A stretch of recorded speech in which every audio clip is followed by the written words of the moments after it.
The rope cut into her wrists so deeply that blood mixed with rainwater, dripping from her fingertips onto the forest floor. And Samuel Bradford knew immediately that whoever had done this to the orc woman wanted her to suffer before she died. He had been tracking the patrol for 2 days, keeping his distance, watching them march through the borderlands with their torches and their hatred. Samuel had seen enough war to know when soldiers were looking for trouble, and this particular group had been burning orc settlements for weeks. But he had not expected to find their handiwork so deep in the neutral woods, and he certainly had not expected to find her. She hung from the oak tree like a broken doll, her massive frame slumped forward, green skin mottled with bruises that stood out even in the dim gray light of the storm. Her dark hair hung in wet tangles across her face, and her leather armor had been stripped away, leaving only a torn tunic that clung to her muscular shoulders. She was breathing, but barely. Each inhale came with a rattle that made Samuel's jaw clench. The soldiers were already gone. He could see their bootprints in the mud, heading east toward the garrison. They had left her here to die slowly, exposed to the elements, weakened by blood loss and the cold. It was crueler than a quick death, and Samuel felt his stomach turn as he approached. Her eyes snapped open when she heard him, and despite everything, there was fire in them. They were amber, bright and fierce, and they fixed on him with an intensity that made him pause. She tried to speak, but her voice came out as a rasp, and Samuel raised his hand slowly, showing her his palms. "I am not going to hurt you," he said quietly. "I saw what they did. I am going to cut you down." She stared at him for a long moment, her expression unreadable. Then she gave a slight nod, and Samuel moved forward, pulling his knife from his belt. The rope was thick and wet, and it took him several minutes of sawing to cut through the first binding. When her right arm came free, she groaned, the sound deep and pained, and Samuel caught her weight as best he could. "Easy," he murmured. "I have got you, just hold on."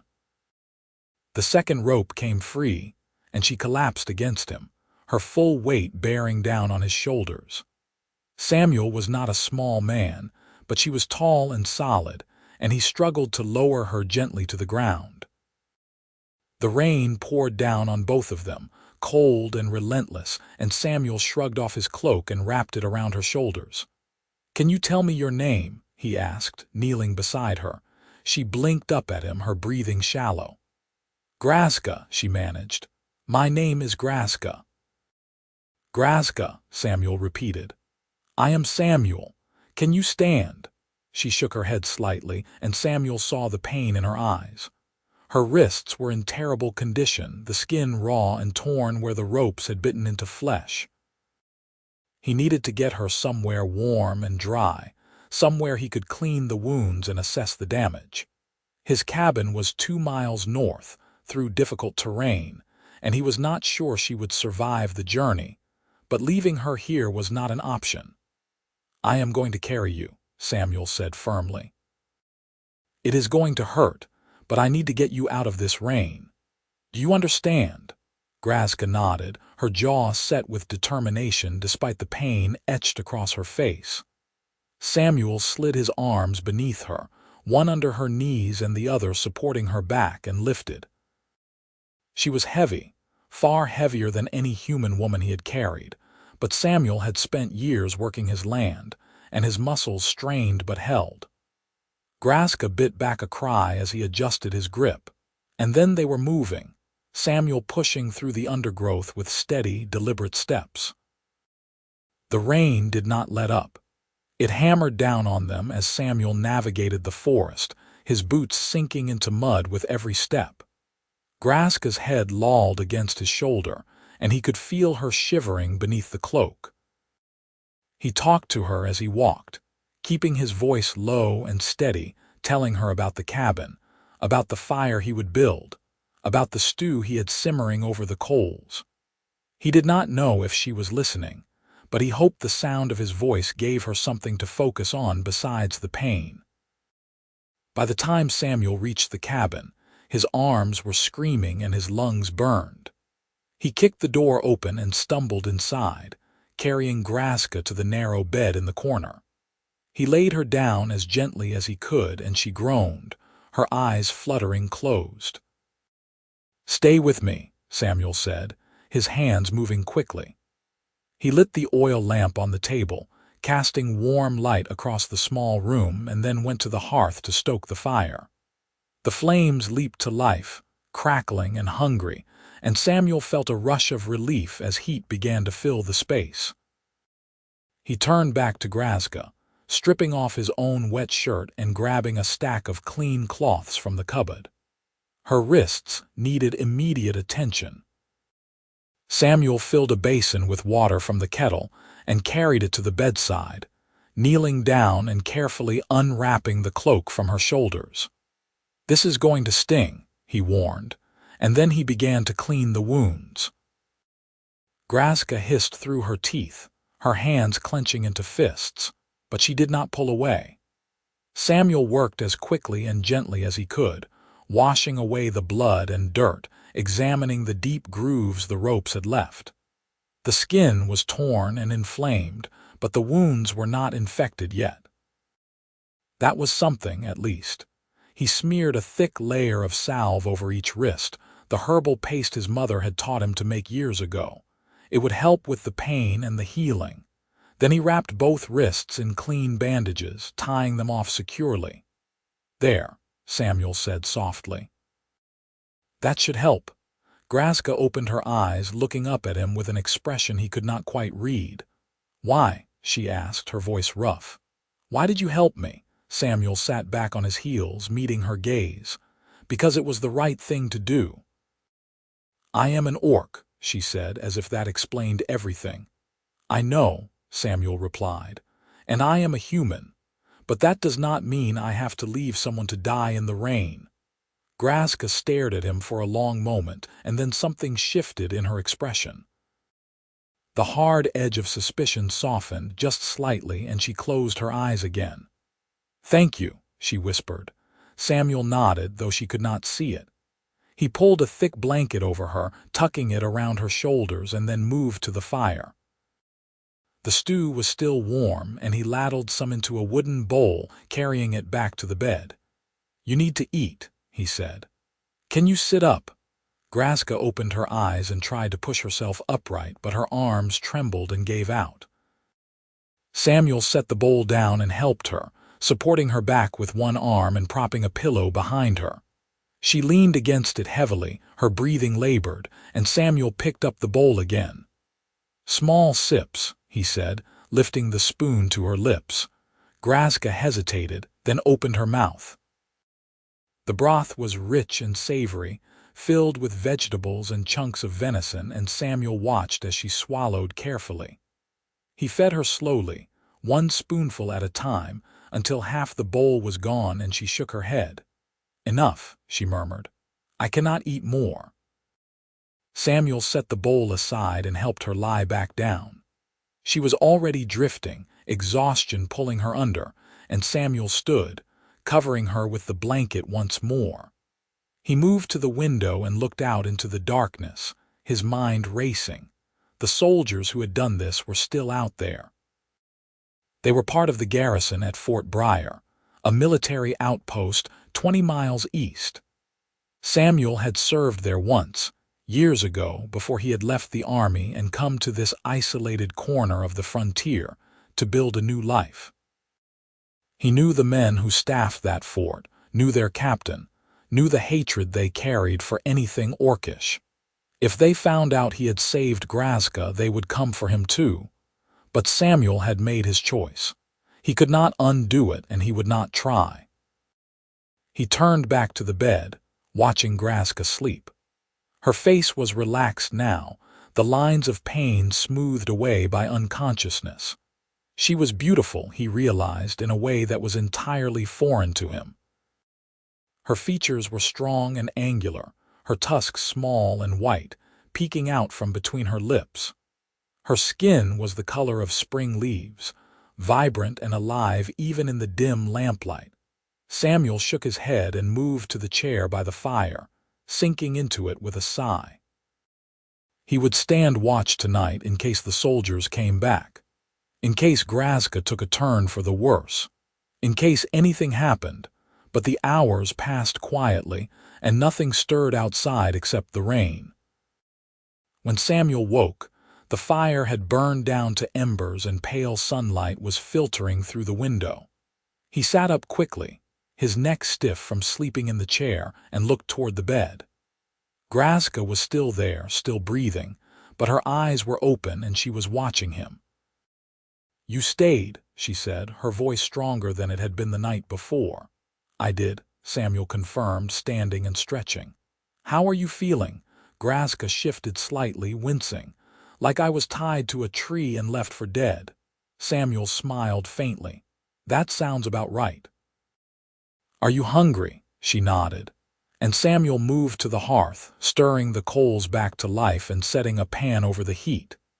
He cracked eggs into it, adding chunks of bread and a bit of cheese, and soon the smell of cooking filled the cabin. Grazka pushed herself up into a sitting position, leaning against the wall, and Samuel brought her a plate. "Thank you," she said again, taking the plate with bandaged hands.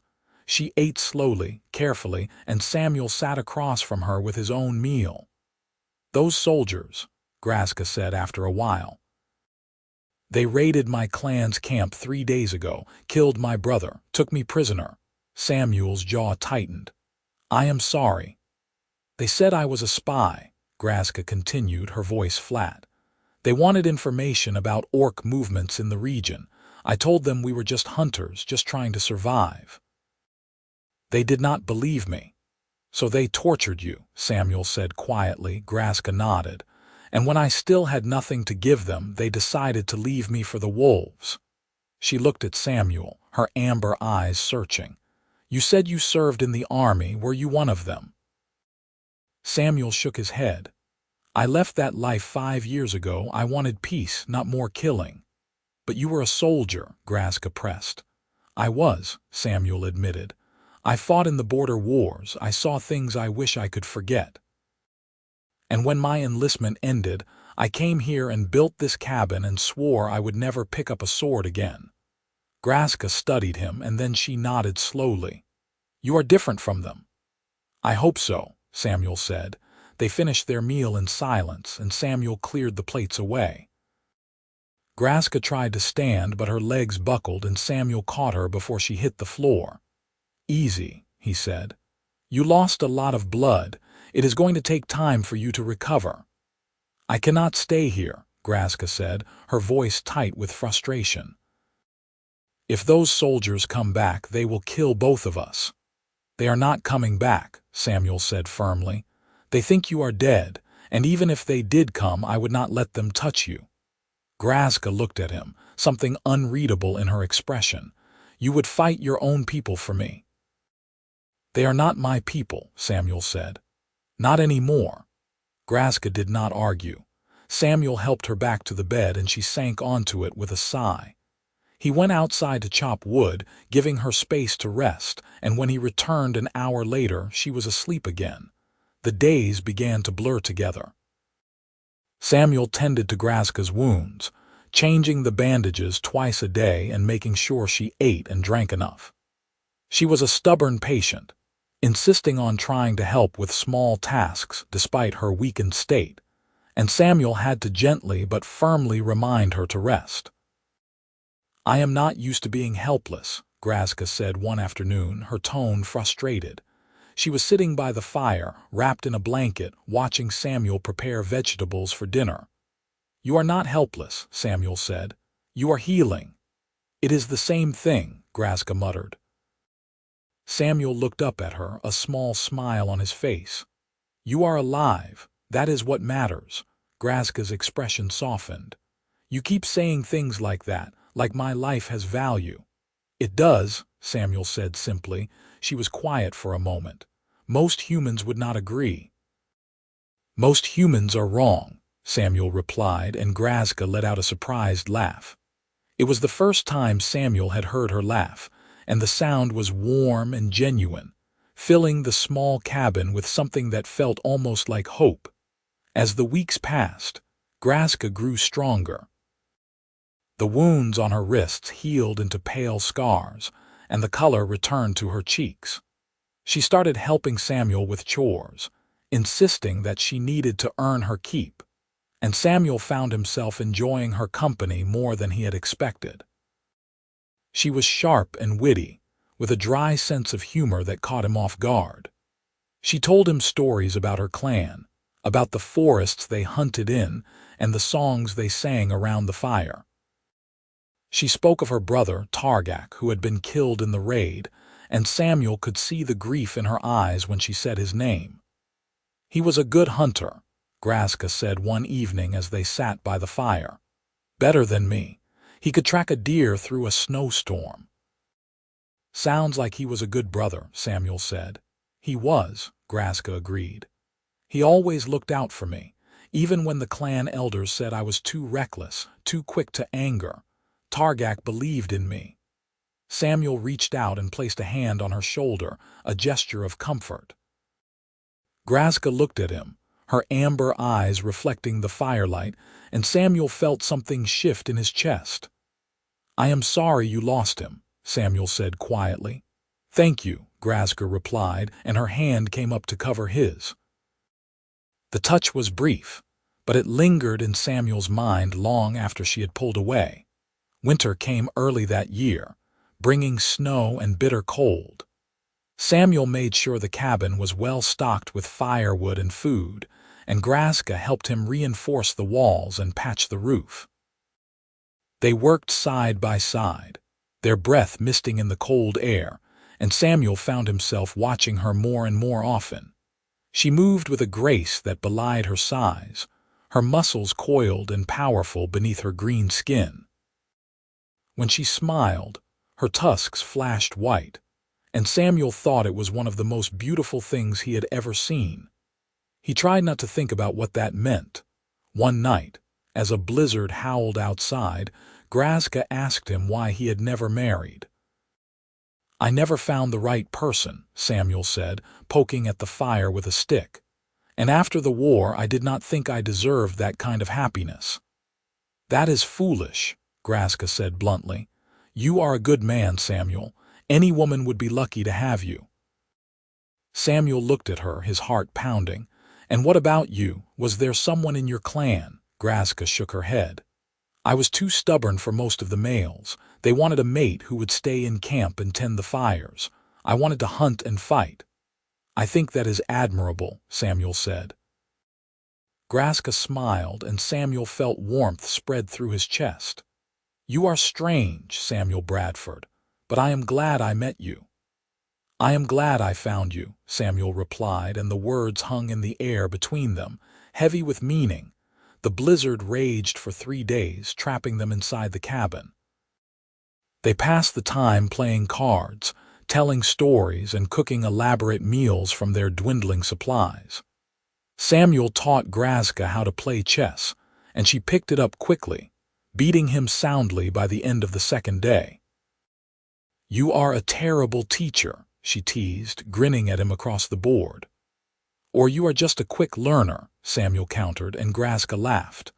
On the third night, as the storm finally began to die down, Grazka asked Samuel about his family. "They are gone," Samuel said quietly. "My parents died when I was young. A fever swept through our village. I was the only one who survived." Grazka's expression softened. "I am sorry." "It was a long time ago," Samuel said, "but it is why I joined the army. I had nowhere else to go."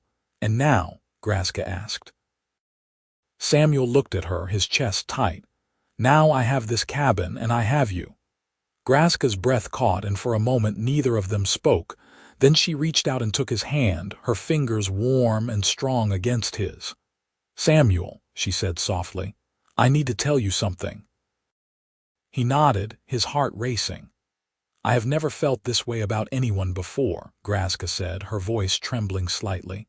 "Human or orc. But when I am with you, I feel safe. I feel like I belong, and I do not know what to do with that." Samuel's throat tightened, and he squeezed her hand. I feel the same way, he admitted. I tried not to. I told myself it was impossible, that it could never work. But I cannot stop thinking about you, Grazka. I cannot imagine my life without you in it.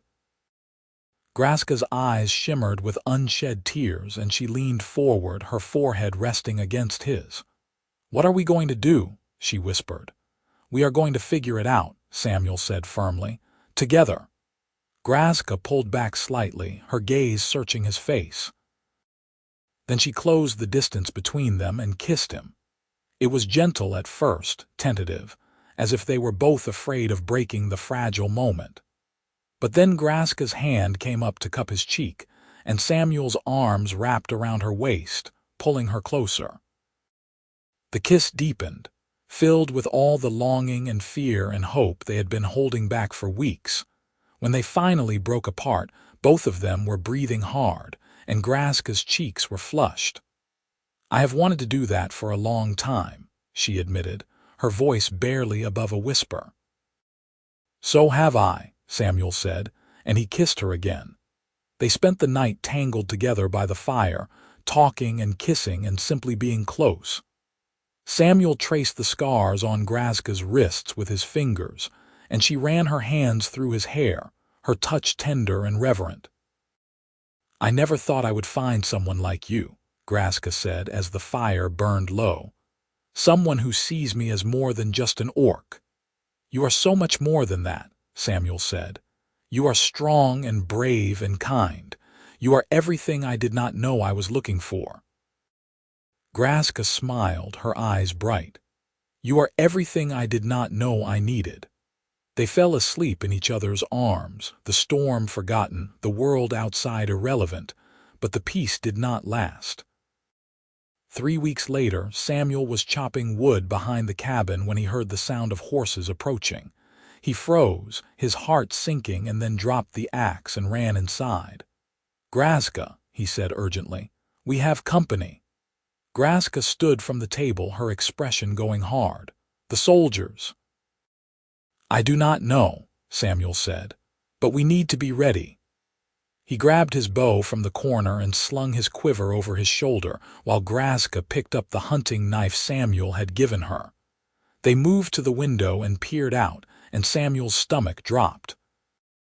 There were 5 of them, all wearing the uniform of the Fort Briar garrison. And leading them was Captain Reeves, a man Samuel had once served under and now despised. They found me, Grazka said, her voice tight. They are not taking you, Samuel said firmly. He opened the door and stepped outside, leaving the bow inside but keeping his posture calm and unthreatening. Captain Reeves dismounted, his expression smug. Samuel Bradford, Reeves said, it has been a long time. Not long enough, Samuel replied. What do you want? We are looking for an orc, Reeves said, his eyes scanning the cabin. A prisoner who escaped. Someone said they saw smoke from your chimney, so we thought we would check in. There is no one here but me, Samuel said evenly. Reeves smiled, but it did not reach his eyes. You always were a terrible liar, Bradford. We know you have her. The question is whether you are going to hand her over peacefully. Samuel's jaw tightened. She is not a prisoner. She is a person, and I am not giving her to you. Reeves's expression darkened. Then you are harboring a fugitive. That is treason, Bradford. Call it whatever you want, Samuel said. But you are not taking her. Reeves gestured to his men, and they dismounted, drawing their swords. Samuel's hand moved to the knife at his belt, and then the cabin door opened and Grazka stepped out. I am here, she said, her voice strong. If you want me, you can take me, but leave Samuel out of this. No, Samuel said sharply, moving to stand beside her. I am not letting them take you, Reeves laughed. How touching. A human and an orc playing house. You are both delusional. And you are a coward, Grazka said coldly. You tie up defenseless women and leave them to die. You burn villages and kill children. You are not soldiers. You are murderers. Reeves's face flushed with anger. Watch your mouth, orc. Or what? Grazka challenged. You will tie me to another tree." "You already tried that. It did not work." Reeves drew his sword and Samuel stepped in front of Grazka. "If you want her, you will have to go through me." "Fine," Reeves said coldly. "We will kill you both." The soldiers advanced and Samuel's mind raced. He was outnumbered and outmatched, but he was not going down without a fight. He pulled his knife and stepped forward, meeting the first soldier's blade with a clang of steel. Grazka moved beside him, her knife flashing as she parried another soldier's strike. She fought with a ferocity that stunned Samuel, her movements precise and deadly despite the fact that she was still recovering. Together, they held their ground, driving the soldiers back. But there were too many of them. Samuel felt a blade slice across his arm, and he hissed in pain, stumbling back. Grazka caught him, her arm around his waist, and then she roared, a sound so primal and fierce that the soldiers hesitated. In that moment of hesitation, Samuel heard the sound of more horses approaching. He looked up, his heart sinking, expecting reinforcements, but what he saw instead made him freeze. It was a group of orcs, at least a dozen of them, riding hard toward the cabin. At their head was an older orc with graying hair and a scarred face, his eyes blazing with fury. "Father!" Grazka shouted, and Samuel realized who they were. The orc warriors descended on the soldiers like a storm. Reeves shouted orders, but it was too late. The orcs were faster, stronger, and driven by a fury that could not be matched. Within minutes, the soldiers were disarmed and on their knees, surrounded by blades. Grazka's father dismounted and strode toward them, his gaze fixed on his daughter. "Grazka," he said, his voice rough with emotion. "You are alive." "I am," Grazka said, stepping forward. "Samuel saved me." Her father's gaze shifted to Samuel, and for a long moment the older orc said nothing. Then he nodded. "You have my gratitude, human. My daughter's life is worth more than gold." "I did not do it for gratitude," Samuel said quietly. "I did it because it was right." Grazka's father studied him, and then a slow smile spread across his face. "You have honor. That is rare." Reeves struggled against the orc holding him, his face twisted with rage. "You are all savages. This will not stand. The garrison will hunt you down." Grazka's father turned to Reeves, his expression cold. "Your garrison is 3 days' ride from here, and by the time they arrive we will be long gone. Take your men and leave. If I ever see you near my daughter again, I will gut you where you stand." Reeves paled, and the orcs released the soldiers. They scrambled to their horses and rode off without another word, and Samuel felt the tension drain from his body. Grazka turned to him, her eyes shining. "You were ready to die for me." "I would do it again," Samuel said simply. Grazka's father clapped a hand on Samuel's shoulder, nearly knocking him off balance. "You are brave, human, and you have earned my respect, but I must ask, what are your intentions toward my daughter?" Samuel looked at Grazka and then back at her father. "I love her," he said. "And if she will have me, I want to spend the rest of my life with her." Grazka's breath caught, and her father's eyebrows shot up. "You wish to bond with an orc." "I wish to bond with Grazka," Samuel corrected. "She is the strongest, kindest, most incredible person I have ever met. And I do not care what anyone else thinks." Grazka's father looked at his daughter. "And you, Grazka, what do you say?" Grazka stepped forward and took Samuel's hand. "I say yes," she said, her voice trembling with emotion. "I love him, father, and I want to be with him." Her father was silent for a long moment, and then he nodded. "Then it is decided. But know this, human, if you ever hurt my daughter, I will hunt you to the ends of the earth." "I would expect nothing less," Samuel said, and Grazka's father laughed. The orcs stayed for 3 days, resting and sharing stories around the fire. Samuel learned that Grazka's clan had been searching for her since the raid, and it was only by chance that they had heard rumors of a human living alone in the woods who had been seen with an orc. "We thought you might have taken her captive," one of the warriors admitted, "but when we saw you fighting side by side, we knew the truth." Grazka's father spoke with Samuel at length, asking about his past and his plans for the future. Samuel told him everything, holding nothing back, and by the end of the conversation, the older orc seemed satisfied. "You are welcome to visit our camp," he said. "Grazka will want to stay here with you, but she should not be cut off from her people." "I would never ask her to choose," Samuel said, "and I would be honored to visit." On the morning of the third day, the orcs prepared to leave. Grazka said goodbye to her father, holding him tightly, and Samuel saw tears in the older orc's eyes. "Be happy, daughter," he said softly. "You have earned it." "I will," Grazka promised. The orcs rode off, disappearing into the forest, and Samuel and Grazka stood together in the clearing, watching them go. "Are you sure about this?" Grazka asked, turning to Samuel. "A life with me will not be easy. There will always be people who hate us, who want to tear us apart." "I know," Samuel said, pulling her close, "but I have never been more sure of anything in my life." Grazka smiled, her eyes bright with tears. "Then let us make a life together, a good one." "The best one," Samuel agreed, and he kissed her. The weeks that followed were filled with preparation.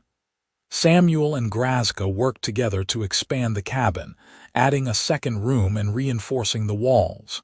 They hunted together, cooked together, and fell asleep in each other's arms every night. Spring came slowly, the snow melting to reveal green shoots pushing through the earth. Samuel planted a garden, and Grazka helped him build a fence to keep out the deer. They talked about the future, about the possibility of children, about the life they wanted to build. "I never thought I would have this," Grazka admitted one evening as they sat on the porch watching the sun set. "A home, a partner, a chance at happiness." "You deserve all of it," Samuel said, lacing his fingers through hers, "and I am going to spend every day making sure you know that." Grazka leaned her head on his shoulder and Samuel wrapped his arm around her. "I love you," she said softly. "I love you too," Samuel replied, and he meant it with every fiber of his being. In the summer, Grazka's clan returned for a visit, bringing gifts and supplies. They held a bonding ceremony under the stars, with Samuel and Grazka standing before the gathered orcs and humans who had come to witness their union. Grazka's father performed the ritual, binding their hands together with a length of red cord and speaking words in the old orcish tongue. Samuel did not understand all of it, but he understood the weight of the moment, the significance of what they were promising each other. "Before the spirits and our ancestors, you are now bound," Grazka's father said, his voice ringing out across the clearing. "May your bond be strong, may your love endure, and may you face the future together, come what may." The gathered crowd cheered, and Samuel kissed Grazka, feeling like the luckiest man in the world. They danced late into the night, and Samuel found himself surrounded by orcs who clapped him on the back and welcomed him into their clan. It was overwhelming and wonderful, and Samuel could not stop smiling. "You look happy," Grazka said, pulling him aside for a moment. "I am," Samuel said, cupping her face in his hands. "I have everything I could ever want." "So do I," Grazka said, and she kissed him again. The years passed, and Samuel and Grazka built a life that was rich and full. They had their struggles, of course. There were times when they faced prejudice from passing travelers or neighboring settlements. There were times when old wounds reopened, when Grazka woke from nightmares about the soldiers who had tortured her, or when Samuel remembered the horrors of war. But they faced those moments together, supporting each other through the darkness and celebrating the light. In their third year together, Grazka gave birth to a daughter. She had Samuel's dark hair and Grazka's amber eyes, and her skin was a beautiful shade of pale green. They named her Sira, and she was the joy of their lives. Samuel marveled at how quickly she grew, how strong and curious she was. She had her mother's spirit and her father's kindness, and Samuel knew she would grow up to be extraordinary. Grazka's clan visited often, and Sira grew up surrounded by love from both her human and orcish family. She learned to hunt and track from her mother, and she learned to read and write from her father. She was fluent in both the common tongue and the orcish language, and she moved between the two worlds with ease. One evening, when Sira was 5 years old, she asked Samuel why some people did not like her. Samuel knelt down beside her, his heart aching. "Because they are afraid," he said gently. "They do not understand that being different is not bad, it is just different." "But I am not scary," Sira said, her lower lip trembling. "No, you are not," Samuel agreed. "You are smart and kind and wonderful, and anyone who cannot see that is missing out." Sira hugged him tightly, and Samuel held her, wishing he could protect her from every hurt the world might throw at her. But he also knew that Sira was strong. She had Grazka's courage and Samuel's compassion, and she would find her way. As the years went on, Samuel and Grazka became known throughout the region as the couple who had defied convention and built a life together despite the odds. Other mixed couples began to seek them out, looking for advice and support. Samuel and Grazka welcomed them all, offering their home as a safe haven for anyone who needed it. They expanded the cabin again, adding a meeting hall where people could gather and share their stories. It became a place of hope, a symbol of what was possible when love triumphed over hate. Samuel often thought back to that rainy night when he had found Grazka tied to the tree.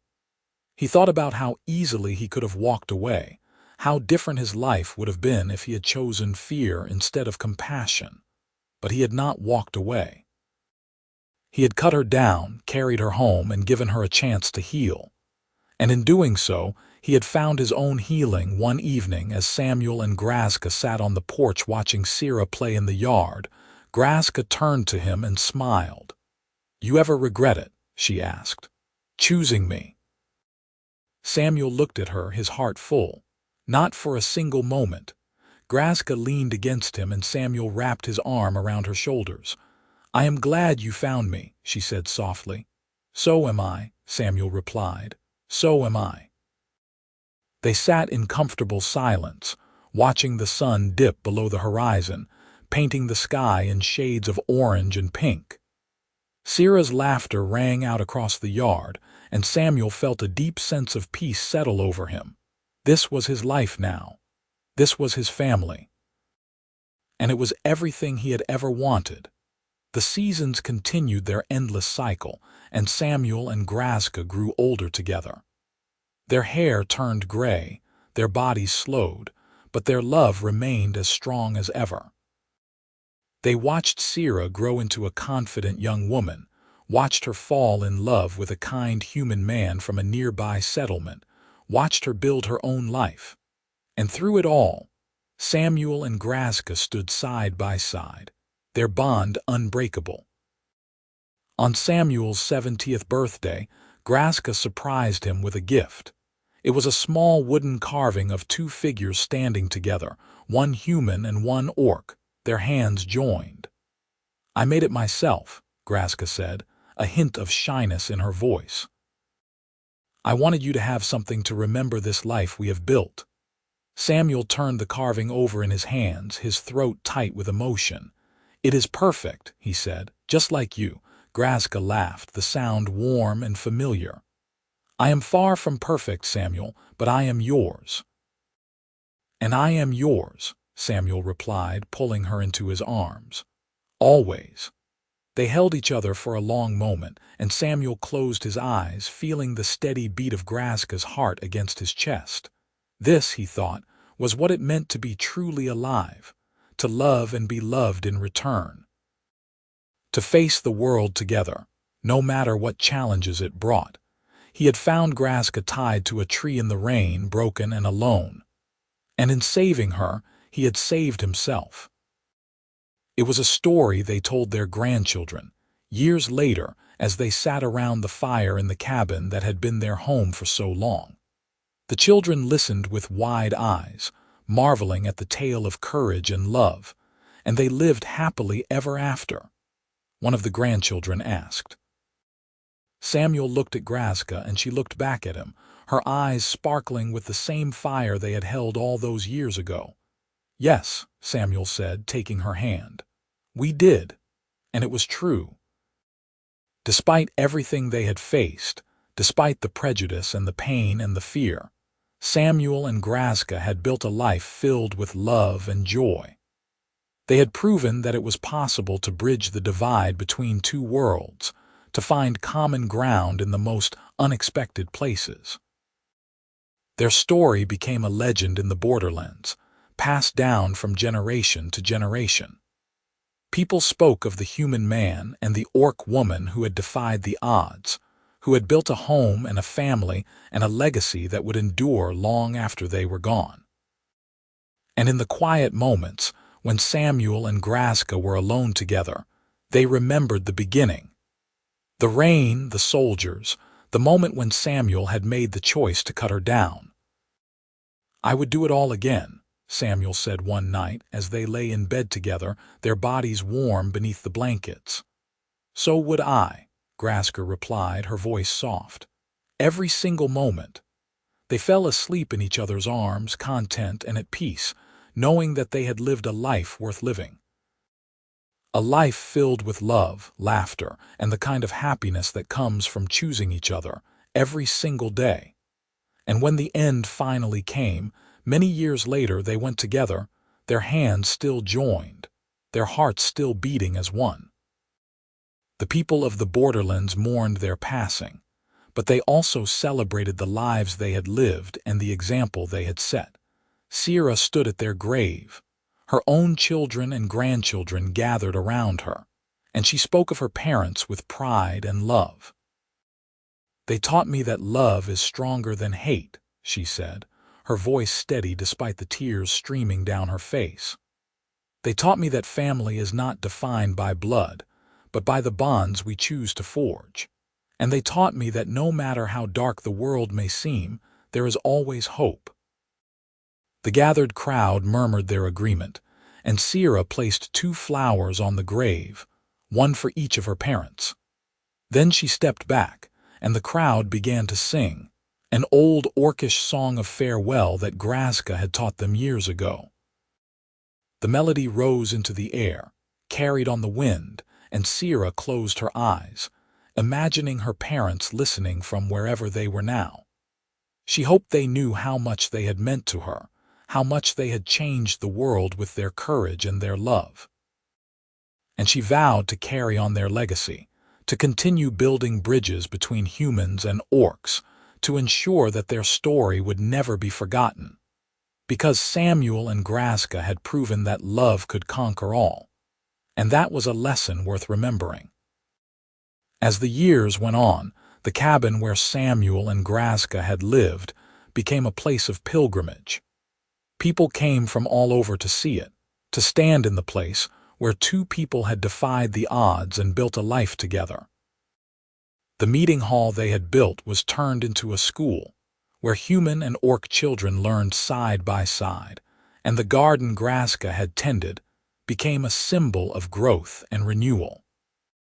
Sira's own children grew up hearing stories about their grandparents, and they carried those stories forward, sharing them with their own children in turn. The legend of Samuel and Grazka became a part of the borderlands' history, a reminder that even in the darkest times, love could light the way. And in the forest, in the place where Samuel had first found Grazka tied to that tree, someone carved a marker into the oak. It read simply, "Here, love began." The rain had long since stopped, the soldiers were gone, and the world had moved on. But the story remained, a testament to the power of compassion, the strength of love, and the courage it takes to choose hope over despair. Samuel and Grazka's love had been a defiant act, a rebellion against a world that said they could not be together. And in the end, it had been a love that changed everything. It was a love that endured.